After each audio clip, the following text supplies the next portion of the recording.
Poison Study by Maria V. Snyder, part of the Chronicles of Exia series. I thought eating might require too much effort, but when she brought the hot food, I realised I was starving. A strange taste in my tea caused me to lose my appetite in an instant. Someone had poisoned my tea. Chapter 7. I waved down the medic. "There is something in my tea," I cried. I began to feel lightheaded. "Call Valek, maybe he had an antidote." She stared at me with her large brown eyes. Her face was long and thin. Longer hair would soften her features. Her short style merely made it resemble a ferret. "It's sleeping pills. Valek's orders," she said. I let out a breath, feeling better. The medic gave me an amused look before she left. My appetite ruined, I pushed the food aside. I didn't need sleeping pills to help me give in to the exhaustion that lapped up my remaining strength. When I woke up the next morning, there was a blurry white blob standing at the end of my bed. It moved. I blinked and squinted until the image sharpened into the short-haired medic. "Did you have a good night?" "Yes," I said. The first night in a long time free of nightmares, although my head felt as if wool had been shoved into it, and a rank taste in my mouth didn't promise for a good morning. The medic checked my bandages, made a non-committal sound, and told me breakfast would be a while. As I waited, I scanned the infirmary. The rectangular room had 12 beds, 6 on each side, and spaced so they formed a mirror image. The sheets on the empty bed were pulled tight as bowstrings. Orderly and precise, the room annoyed me. I felt like rumpled bedding, no longer in control of my soul, my body, or my world. Being surrounded by neatness offended me, and I had a sudden desire to jump on the empty beds, knocking them out of line. I was farthest from the door. 2 empty beds lay between the 3 other patients and me on my side of the room. They were sleeping. I had no one to talk to. The stone walls were bare. Hell, my prison cell had more interesting decorations. At least it smelled better in here. I took a deep breath. The clean, sharp smell of alcohol mixed with disinfectant filled my nose. So different from the dungeon's fetid air. Much better, or was it? There was another scent intermixed with the medical aroma. Another whiff, and I realised the sour odour of old fear emanated from me. I shouldn't have survived yesterday. Brazil's guards had me cornered. There was no escape, yet I had been saved by a strange buzzing noise that had erupted from my throat like an unruly, uncontrollable offspring. A primal survival instinct that had echoed in my nightmares. I avoided thoughts about that buzz because it was an old acquaintance of mine, but the memories kept invading my mind. Examining the past 3 years, I forced myself to concentrate on when and where the buzzing had erupted, and to ignore the emotions. The first couple of months of Brazil's experiments had merely tested my reflexes, how fast I could dodge a ball or duck a swinging stick, harmless enough until the ball had turned into a knife and the stick into a sword. My heart began to pound. With sweaty palms, I fingered a scar on my neck. No emotion, I told myself sternly, flicking my hands as if I could push away the fear. Pretend you're the medic, I thought, asking questions to gain information. I imagined myself dressed in white, calmly sitting next to a fevered patient while she babbled. "What came next?" I asked the patient. "Strength and endurance test," she answered.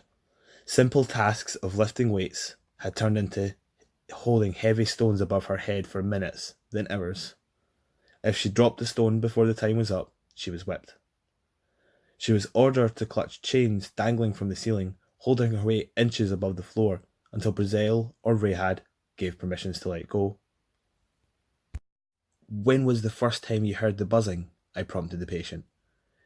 She had released the chains too early, too many times, and Rayhad became furious. So he forced her outside a window 6 floors above the ground and let her hold on to the ledge with her hands. "Let's try it again," Riyadh said. "Now that we've raised the stakes, maybe you'll last for the whole hour." The patient stopped speaking. "Go on, tell me what happened," I prodded. Her arms had been weak from spending most of the day hanging from the chains. Her fingers were slick from sweat. Her muscles trembled with fatigue. She panicked. When her hands slipped off the ledge, she howled like a newborn. The howl mutated and transformed into a substance. It expanded out, enveloped and caressed her skin on all sides. She felt as if she was nestled in a warm pool of water. Next thing she remembered, she was sitting on the ground. She glanced up at the window. Riyadh watched her with his face flushed, his perfect blonde hair an unusual mess. Delighted, he blew her a kiss. The only way she could have survived the fall was by magic. No, absolutely not, she insisted. It had to have been some strange wind currents or landing the right way. Not magic. Magic, a forbidden word in Ixia since Commander Ambrose came to power. Magicians had been treated like disease-ridden mosquitoes. They were hunted, trapped, and exterminated. Any hint or suggestion that someone had magic was a death sentence. The only chance to live was to escape to Scythia. The patient was growing agitated, and the other occupants of the room were staring at her. Me. Small doses, I told myself. I could handle the memories in modest quantities. After all, I hadn't been hurt by the fall, and Riyadh was sweet to me for a while. But his kindness only lasted until I started failing his tests again. To distract myself from the memories, I counted the cracks on the ceiling. I was up to 56 when Valek arrived. He carried a tray of food in one hand and a file folder in the other. I eyed the steaming omelette with suspicion. "What's in it?" I demanded. "More sleeping pills? Or another new poison?" Every muscle in my body had stiffened. I tried unsuccessfully to sit up. "How about giving me something to make me feel good for a change?" "How about something to keep you alive?" Valek asked. He pulled me to a sitting position and offered me a pipette filled with my antidote. Then he placed the tray of food on my lap. "No need for sleeping pills. The medic told me you picked up on that taste last night." Valek's voice held a note of approval. "Taste your breakfast and tell me if you would allow the commander to eat it." Valek hadn't been exaggerating when he said I'd have no days off. Sighing, I smelled the omelette. No unusual odours. I cut the omelette into quarters, examining each one for foreign material. Taking a small piece from each section, I put them into my mouth one at a time and chewed slowly. Swallowing, I waited to discern any aftertaste. I sniffed the tea and stirred it with a spoon before sipping. Rolling the liquid over my tongue, I detected a sweet taste before I swallowed. Unless the commander doesn't like honey in his tea, I wouldn't reject this breakfast. Then eat it. I hesitated. Was Valek trying to trick me? Unless he had used a poison I hadn't learned, the breakfast was clean. I ate every morsel and then drained the tea while Valek watched. "Not bad," he said. "No poisons. Today." One of the medics brought another tray to Valek. This tray held 4 white cups of an olive-coloured liquid that smelled like mint. Replacing my breakfast tray with the new one, Valek said, "I want to go over some tasting techniques. Each one of these cups contains mint tea. Taste one."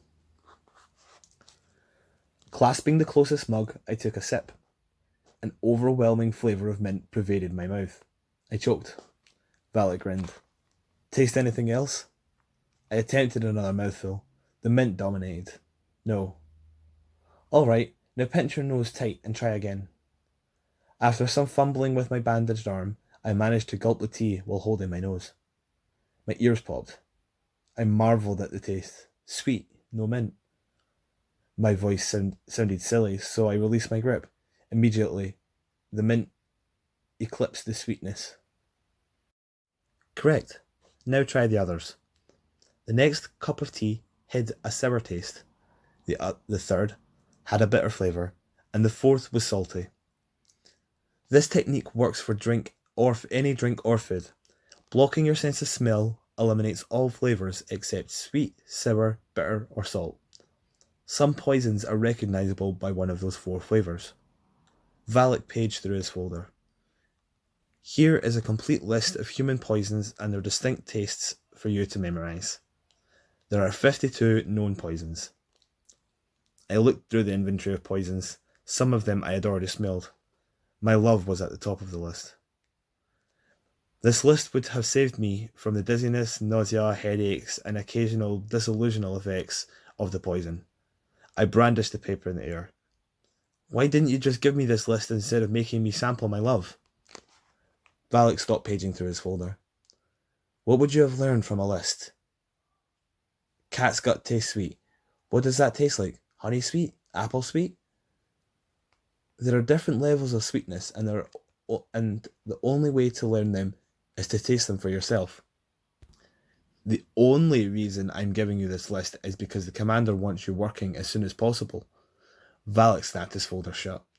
Just because you aren't going to taste those poisons now doesn't mean you won't in the future. Memorise that list. Once the medic releases you from the infirmary, I will test your knowledge. If you pass, then you can start work. And if I fail, then I'll be training a new taster. His voice was flat, monotone, but the force behind it caused my heart to lock. Valek continued. Brazil will be in the castle for another 2 weeks. He has more business to attend to. I can't have you guarded all day, so Marge is preparing a room for you in my suite. I'll come back and see later to see when you'll be discharged. I watched Valek walk to the door. He glided across the room, balanced and athletic. I shook my head.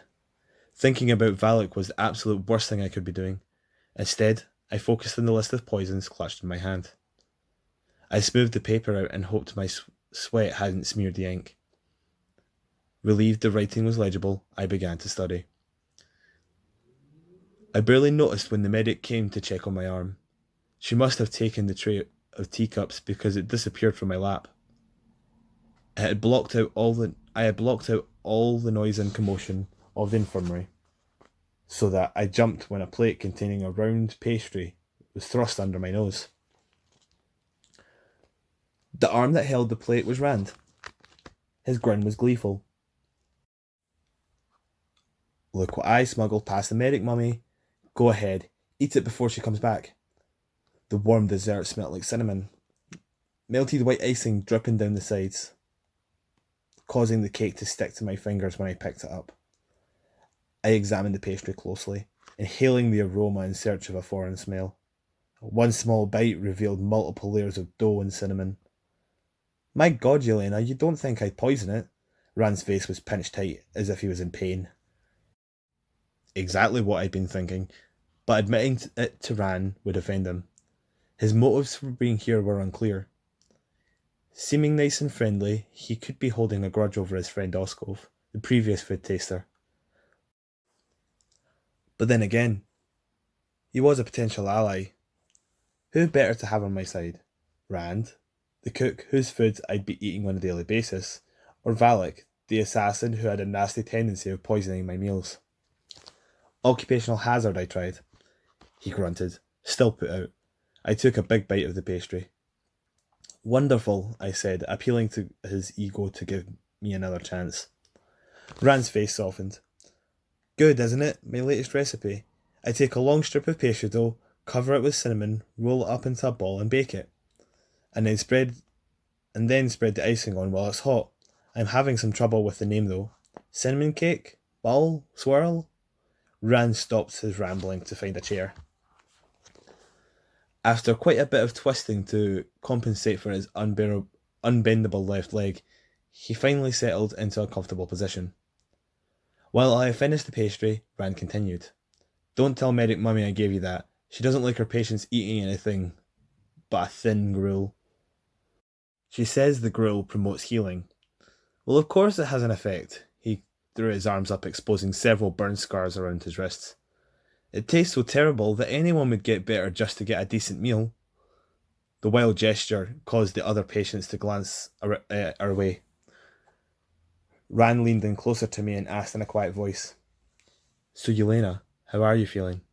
He looked at me as though he was appraising a selection of meat, determining which one would make the best roast. I was wary. Why would he care? Gambling again, I asked. He leaned back. We're always gambling. Gambling and gossiping is all we servants do. What else is there? You should have seen the commotion and betting that went on when you were spotted being chased by Brazil's goons. Appalled, I said, "Nobody came to help me. The hallways were deserted." That would be involvement in a situation that doesn't affect us directly. Servants don't ever do that. We're like cockroaches, scurrying around in the dark. Rand's slender fingers waggled. Shine a light. Poof! He flicked his long fingers for emphasis. We disappear. I felt like an unlucky cockroach that got caught by the light, always scrambling to stay one step ahead while the shadow of a boot crept closer. Anyway, the odds were against you. Most lost big. Well, only a few. Rand paused dramatically. Won big. Since you're here, I suppose you won big? He smiled. Yelena, I'm always going to bet on you. You're like one of the commander's terriers, a tiny yappy dog you wouldn't look at twice, but once it grabs your pant leg, it won't let go. Poison the dog's meat and it won't bother you anymore. My sour tone deflated Rand's grin. Trouble? Surprised that the castle's gossip network hadn't already started laying odds about Valek's test, I hesitated. Rand liked to talk, so he could get me in trouble. No, it's just being the food taster and all. I hoped that would satisfy him. Rand nodded. He spent the rest of the afternoon alternating between reminiscing over Oskov and digressing about potential new recipes. When Valek appeared, Rand stopped talking. His face paled, and he mumbled something about having to check on dinner. Lurching from his chair, he almost toppled in his haste to flee from the room. Valek watched as Rand staggered out the infirmary. What was he doing here? Valek's expression remained neutral, but the stillness of his body made me wonder if he was angry. Carefully choosing my words, I explained to him that Rand had come to visit. When did you meet him? A casual question, but again there was an undercurrent to his words. After I recovered from my love, I went in search of food and met Rand in the kitchen. Watch what you say around him. He's not to be trusted. I would have him reassigned, but the commander insisted he stay. He is a genius in the kitchen, some kind of prodigy. He started cooking for the king at a very young age. Valek stared at me with his cold blue eyes, warning me away from Rand. Maybe that's why Valek hadn't liked Oskov? Being allied with someone who had been loyal to the king could cast more suspicion on me. But letting Valek scare me off rankled. I stared back at him with, I hoped, an indifferent look. Valek looked away. I was jubilant. In my mind, I had finally won a round. You'll leave the infirmary tomorrow morning. Valek was curt. Get yourself cleaned up and report to my office to take the test. I won't think you're ready, even if you pass, but the commander ordered me to have you available by lunch. He shook his head in annoyance. It's a shortcut. I hate shortcuts. Why? You won't have to risk yourself anymore. I regretted the words as soon as they had left my mouth. Valek's gaze was lethal. In my experience, shortcuts usually lead to death. Is that what happened to my predecessor? I asked, unable to stifle my curiosity. Would Valek confirm or deny Rand's theories? Oskov, Valek paused. He didn't have the stomach for it.